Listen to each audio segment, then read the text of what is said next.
August 1, 1914. The Sea of Marmara, Ottoman Turkey. The dawn sun glints not on water, but on steel. A line of massive, modern warships lies at anchor, their silhouettes a stark, industrial intrusion against the ancient skyline of Constantinople. This is the pride of the Ottoman Navy. The Sultan Osman Letter 131 Evvel and the Rishadii, two dreadnoughts of terrifying power. For 3 years, the sound of construction has echoed across the Golden Horn. The riveting hammers of British shipyards in Newcastle and Barrow in Furness, a metallic symphony paid for by the coins of Ottoman citizens. Schoolchildren donated pennies. Farmers gave portions of their harvest.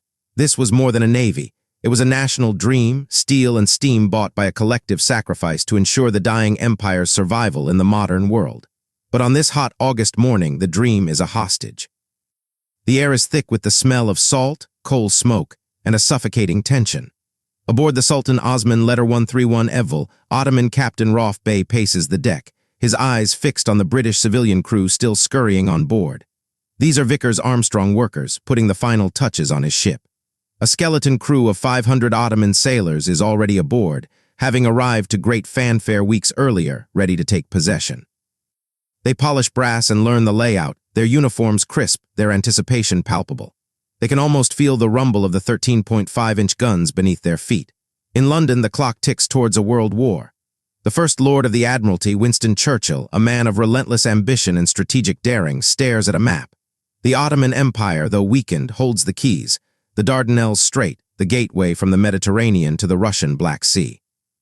If these new dreadnoughts, among the most powerful in the world, were to fly the Ottoman crescent and star and fall under the influence of Germany, Britain's rival, the balance of naval power in the Mediterranean could shatter. The thought is intolerable. A telegram is sent. An order is given. It is not a request. Back in the Marmara, a British diplomatic aide, his face pale, delivers a sealed message to the Ottoman Ministry of Marine. The language is diplomatic, the meaning a declaration of theft. Due to the exigencies of the present international situation, His Majesty's government have decided to take possession of all warships building in British yards for foreign powers. There will be no transfer. The ships are confiscated. The money, over £6 million raised from the Ottoman people, a staggering sum, will be kept. The ships are now His Majesty's ships Agincourt and Arran. The news cracks through the capital like a lightning strike. On the docks, a crowd gathers, muttering, turning to shouts of betrayal. Aboard the Sultan Osman Letter 131 Evvel, British Marines suddenly appear on the gangways, their rifles held not overtly but with a clear, menacing purpose. The civilian shipyard workers transform in an instant into an armed boarding party. They order the Ottoman sailors, their guests, their clients for 3 years, to disembark, to leave their ship. Captain Rauf Bey is presented with the ultimatum. His face, a mask of Ottoman stoicism, tightens. He is a professional, a naval man. He understands power. He understands he has no guns to fire, no authority here. The humiliation is a physical burn. One by one, his sailors file off the battleship, their heads bowed, their pride left on the decks. They are ferried to shore, past the silent, monstrous forms of the ships they believed were theirs. The British crews raise their own flag. The theft is complete. In the palace, the young Turk triumvirate, Enver Pasha, Talat Pasha, and Cemal Pasha, receive the news not just as a diplomatic insult, but as a gift wrapped in barbed wire. Enver, the pro-German Minister of War, sees his path clear. The public outrage is white-hot, a unifying fury he can channel. Britain has not just taken 2 ships. It has shattered the century-old idea of Britain as a trusted ally and protector of Ottoman integrity. It has handed the empire's fragile leadership a casus belli wrapped in a national trauma. That night, Constantinople is not lit by celebration, but by the sullen glow of anger. In cafes, newspapers bearing the terrible news are crushed in fists. The dream of naval parity is dead, sunk by an ally's betrayal. And in the shadows, 2 men, 1 Ottoman and 1 German, finalize a deal that had been lingering in the wings. The German Admiral Wilhelm Souchan's small squadron, the battlecruiser Goeben and light cruiser Breslau, fleeing British pursuers in the Mediterranean, is now not just a refuge seeker but a replacement. A German gift to fill the British-made void. The dice of history, loaded by Churchill's decision, are now in the air. The path to a war that will redraw the map of the world has just been paved not in the trenches of Belgium, but on the silent decks of stolen dreadnoughts in a Turkish sea. August 10, 1914. The Dardanelles Strait, Ottoman Turkey. A plume of black smoke stains the horizon of the Aegean. 2 warships, their lines long and predatory, drive hard for the narrow entrance to the straits. The battle cruiser Goeben and the light cruiser Breslau, flying the Imperial German flag, are running on shattered boilers and sheer nerve. For days, they have been the quarry in a desperate chase across the Mediterranean, hounded by a larger British fleet under Admiral Sir Berkeley Milne. Their commander, the fiercely competent Admiral Wilhelm Souchon, has one order: break out into the Atlantic and wage war on Allied shipping. But the British cordon is too tight. His coal is running low. His only sanctuary now lies through the neutral waters of the Ottoman Empire. As the German ships approach the entrance, a signal lamp blinks from an Ottoman fort. Identify yourselves. Halt for inspection. The rules of neutrality are clear. Souchon has a choice. He can submit, be interned, his ships disarmed for the duration of the war, a professional death. Or he can gamble on the political earthquake still reverberating from Constantinople. He knows of the stolen dreadnoughts. He knows of Enver Pasha's German sympathies. He gambles. He signals back not with submission but with a request permission to enter for replenishment of coal on diplomatic authority of Enver Pasha. It is a bluff, but it works.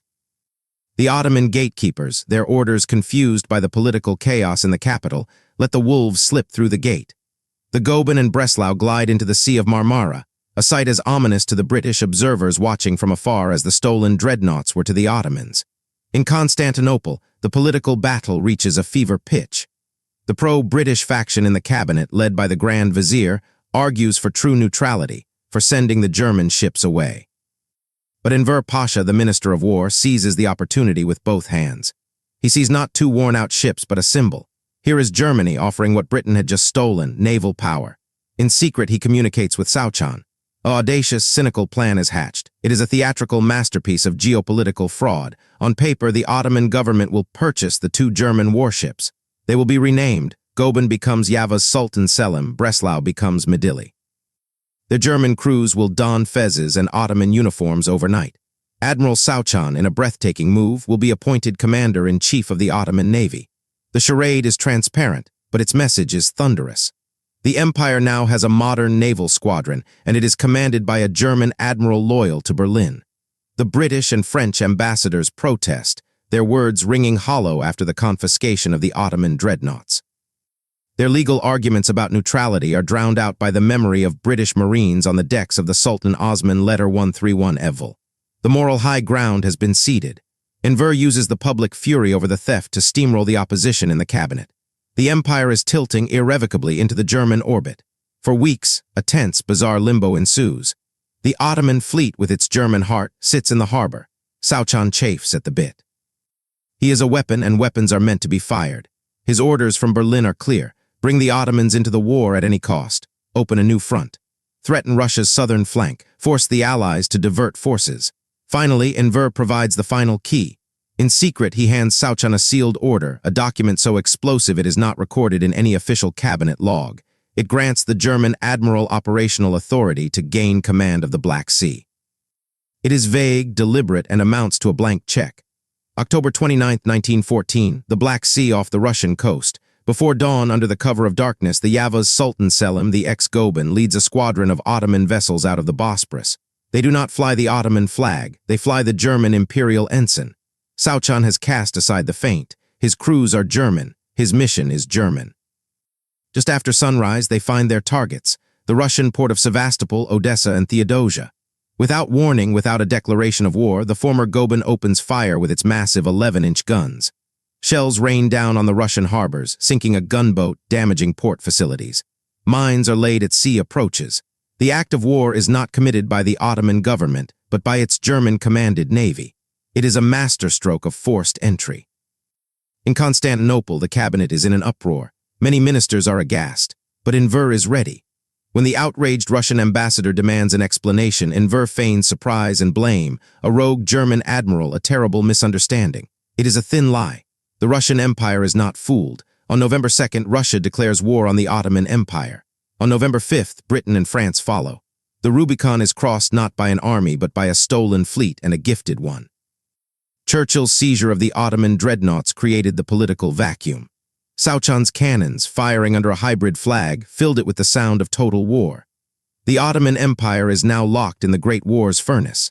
The fate of its ancient lands, Palestine, Syria, Mesopotamia, Arabia, is no longer its own to decide, but has become a prize on the Allied drawing board. The first shot of the battle for the modern Middle East has been fired from the guns of a German battlecruiser, flying an Ottoman flag, in a war Britain's betrayal made inevitable. April 25, 1915. Gallipoli Peninsula, Ottoman Turkey. The pre-dawn mist over the Aegean is shredded by the thunder of naval artillery. British and French battleships, monstrous silhouettes against the gray light, pound the rugged Ottoman coastline. This is the Allied answer to the Ottoman entry into the war, a direct, brutal thrust at the empire's heart. The plan, championed fervently by Winston Churchill, is to force the Dardanelles, seize Constantinople, knock the Ottomans out of the war, and open a lifeline to Russia. It is a strategic masterstroke on paper, but on the ground it meets the hardened resolve of men defending their homeland. Among the defenders is a young lieutenant colonel named Mustafa Kemal. As Anzac troops scramble up the impossible slopes of Ari Burnu, it is Kemal who issues the legendary order.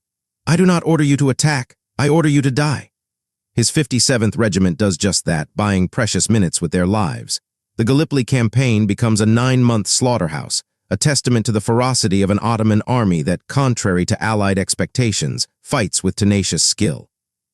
The stolen dreadnoughts, now HMS Agincourt and Arran, fire their massive shells in support of the invasion force. The ultimate insult, Ottoman paid steel bombarding Ottoman soil. While the world focuses on Gallipoli, the war spreads like a stain across the empire's vast tapestry.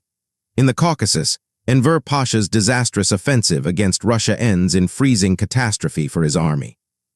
In response, the Ottoman government, paranoid about internal dissent, unleashes a horrific campaign against its Armenian population, accusing them of collaboration, a genocide that will scar the region forever. And in the vast deserts of the Arabian Peninsula, a new kind of conflict ignites. June 5, 1916. Mecca, the Hijaz. The crackle of rifle fire echoes not between vast armies, but through the narrow streets of the holy city. Sharif Hussein bin Ali, the emir of Mecca and keeper of Islam's holiest sites, declares a revolt against his Ottoman overlords. This is not a spontaneous uprising. It is the fruit of a meticulous, secret correspondence with the British High Commissioner in Cairo, Sir Henry McMahon. In exchange for rebelling, Hussein has been given a deliberately vague promise: British support for the independence of the Arab countries freed from Ottoman rule. The Lawrence of Arabia myth is born here, in this betrayal from within the House of Islam. The Arab revolt is a masterpiece of British asymmetric warfare. It is also a web of devastating contradictions. While McMahon makes promises to Hussein, another, entirely different set of negotiations is taking place on the other side of the English Channel. May 16, 1916, London, England. In the hushed, paneled rooms of the British Foreign Office, diplomats Sir Mark Sykes and Francois-Georges-Picot put pen to a map.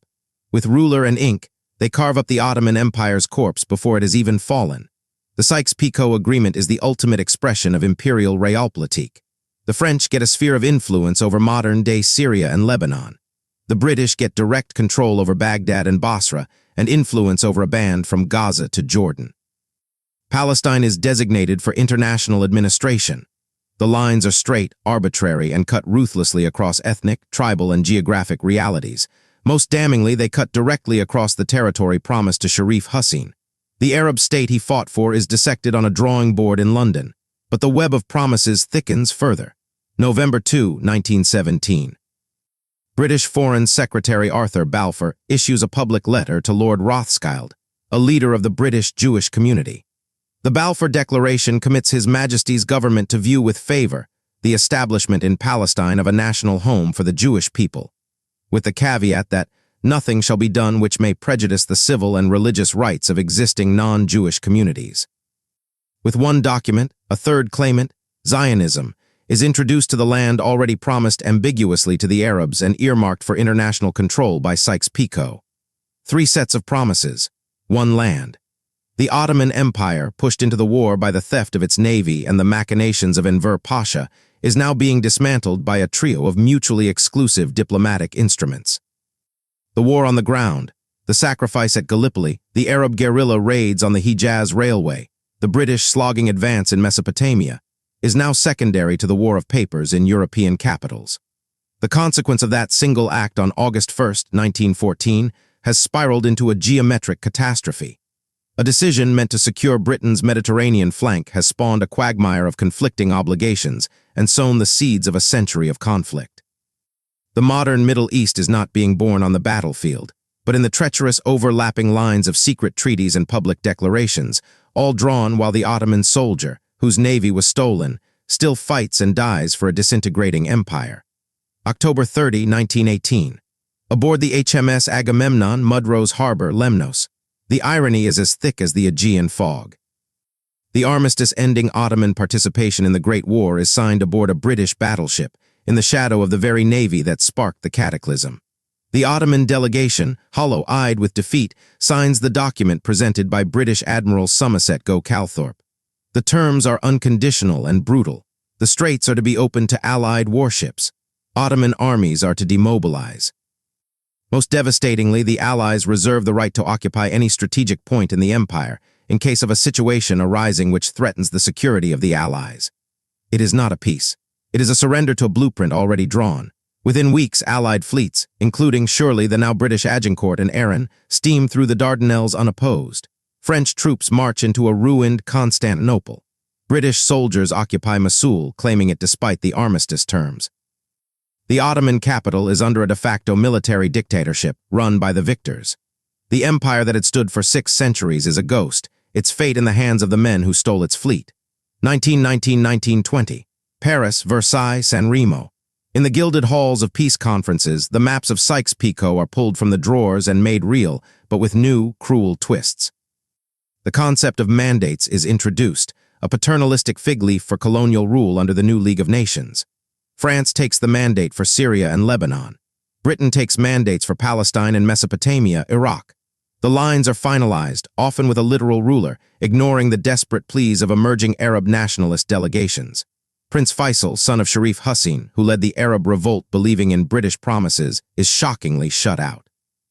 He is briefly made king of Syria by a Syrian Congress, only to be expelled by French troops in 1920, a stark lesson in the worth of wartime assurances.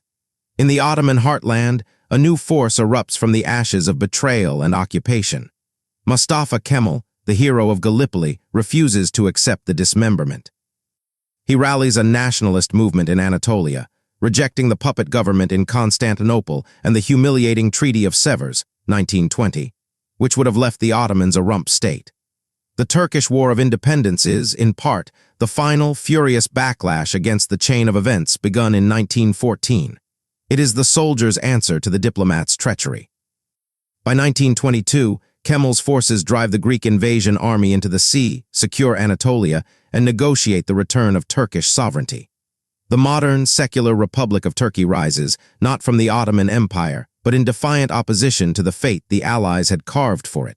But for the Arab provinces, no such unifying victory emerges. The mandates become pressure cookers. In Iraq, a bloody revolt against British rule in 1920 forces London to install a superficially independent monarchy under the pliant Faisal. But true power remains with British advisors and oil concessions. In Palestine, the simultaneous implementation of the Balfour Declaration and the British Mandate creates an immediate, combustible conflict. Jewish immigration, protected by British policy, clashes with the political rights promised to the existing non-Jewish communities. The Arab Palestinians who saw in the Hussein-McMahon correspondence a promise of independence. The first major Arab riots erupt in Jerusalem in 1920. The fuse is lit. The legacy of August 1, 1914, is now embedded in the very infrastructure of the region. The modern states of Iraq, Syria, Jordan, Lebanon, and Israel-Palestine exist within borders designed for European administrative convenience and resource control, not tribal, ethnic, or sectarian reality. The Sunni-Shia-Kurdish fault lines in Iraq were hardened by British policy. The fragile sectarian balance in Lebanon was engineered by French favoritism. The Israeli-Palestinian conflict is the direct child of the incompatible promises of Balfour and McMahon. Epilogue, the echo of a single decision. The 2 dreadnoughts, the physical catalysts of this century of strife, had oddly quiet fates.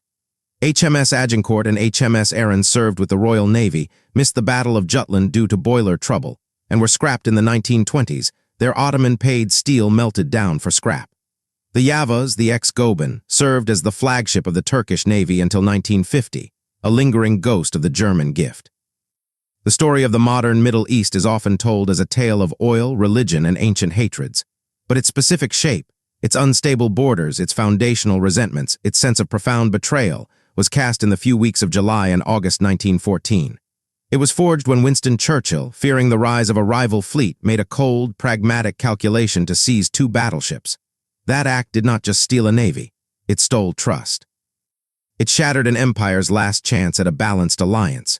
It opened a door through which marched world war, genocide, revolution, and a poisoned peace whose consequences still explode onto our screens today.